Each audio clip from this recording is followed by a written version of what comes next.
আবার কবে দেখা হবে আমি জানি না, তবে একটা দাবি করে যাব, আমি সাইদি আল্লাহর এক নগণ্য গোলাম।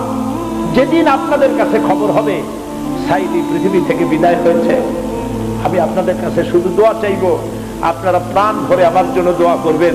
আল্লাহ রাব্বুল আলামিন কিয়ামতে আমাকে যেন ক্ষমা করে দেন, আল্লাহ পাক তার জান্নাতের ভিতরে যেন জায়গা তৈরি করে দেন। আমি শুধু আপনাদের দোয়া চাই।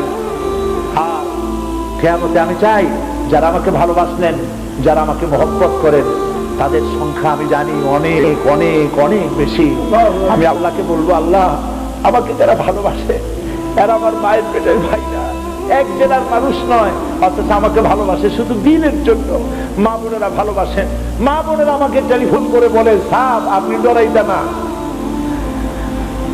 কাঁদতে এবং টেলিফোন করে আমার কাছে আমার জন্য আমাকে দোয়া করে। আমি আপনাদের ভালোবাসা ভুলবো না। আমি আল্লাহর কাছে বলবো, রব্বুল আলামিন যারা আমাকে দিনের জন্য তোমার জন্য ভালোবাসে, কিয়ামতের দিন আমরা যেন তোমার জান্নাতে এক জায়গায় থাকতে পারি, তৌফিক দান করুন। আমি মাগরিবের নামাজের পর আপনাদেরকে নিয়ে আল্লাহর কাছে দোয়া করতে চাই। আল্লাহর একজন বান্দা বান্দিও দোয়া না করে যাবেন না। ফরজ নামাজ পড়ে 2 রাকাত সুন্নাত পড়ে তারপরে বসবেন, এরপরে আমরা সবাই দোয়া করে বিদায় হব।